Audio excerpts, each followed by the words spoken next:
পুরাণ মতে শ্রাবণ মাস হচ্ছে দেবাদিদেব মহাদেবের জন্ম মাস।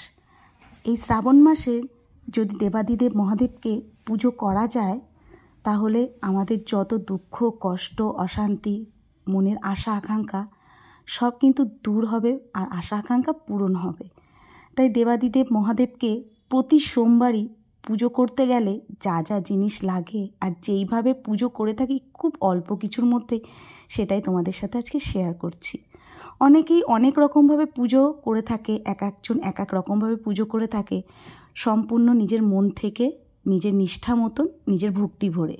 তাই দেখো আমি আজকে শ্রাবণ মাসের এই সোমবার তৃতীয় সোমবারে যেইভাবে পুজোটা করে নিলাম, প্রতি সোমবারেই শ্রাবণ মাসের এইভাবেই পুজোটা করি। সবার প্রথমে আমি পঞ্চামৃত বানিয়ে নিয়েছি, দুধ, মধু, ঘি, চিনি আর ছিল দই। এই 5টা জিনিস দিয়ে আমি পঞ্চামৃত বানিয়ে নিয়েছি। আর দেখো দেবাদিদেব মহাদেবের এই শিবলিঙ্গটা আমি আমার একটা ঠাকুরের পাত্রে বসিয়ে নিয়েছি, সাথে নাগ দেবতা ত্রিশূলও আছে। তাই সবার প্রথমে আমি একটু ঘি মধু মাখিয়ে নিয়ে তারপরে পঞ্চামৃত দিয়ে অভিষেকটা সেরে নিলাম। এরপরে দেবাদিদেব মহাদেব নাগ দেবতার ত্রিশূলকে ভালো করে আমি জল দিয়ে ধুয়ে নেব।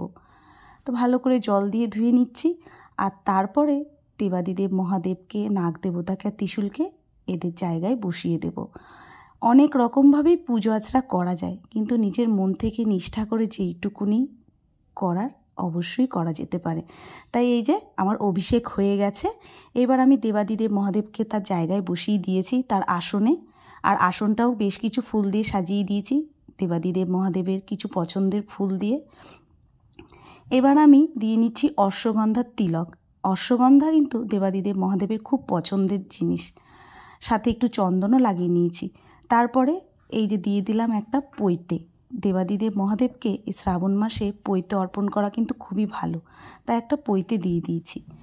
আর এই যে দিয়ে দিয়েছি 3টে বেলপাতা, তাতে চন্দন আর অশ্বগন্ধা লাগিয়ে ভোলে বাবার মাথায় অর্পণ করে দিয়েছি। সাথে দিয়ে দিয়েছি 3টে দুব্ব। এরপরে কিছু পছন্দের ফুল আমি দিয়ে দিচ্ছি, যেমন এই যে নীলকণ্ঠ ফুল, আকন্দ ফুল। তবে আজকে আকন্দ ফুলটা নেই, নীলকণ্ঠ ফুল দিয়ে দিচ্ছি। দেবাদিদেব মহাদেব কিন্তু একটু গঙ্গার জল আর বেলপাতাতেই সন্তুষ্ট। তারপরেও আমাদের মন থেকে যেটুকু চায়, আমরা জানি যেটুকু যে যেইভাবে ভক্তি করতে পারি সেভাবেই পুজো করি। তাই বেশ খানিকটা নীলকণ্ঠ ফুল দিয়ে দেবাদিদেব মহাদেবকে আজকে সাজিয়ে দিচ্ছি। আর এই যে নাকচাপা ফুলও কিন্তু দেবাদিদেব মহাদেব বা ভোলে বাবা বা যে নামেই ডেকে থাকো মহাদেবকে, তার পছন্দের কিছু ফুল কিন্তু অর্পণ করে দিলাম। এই সমস্ত ফুলই কিন্তু পছন্দের ফুল। এরপরে আমি দিয়ে দেব গঙ্গার জল।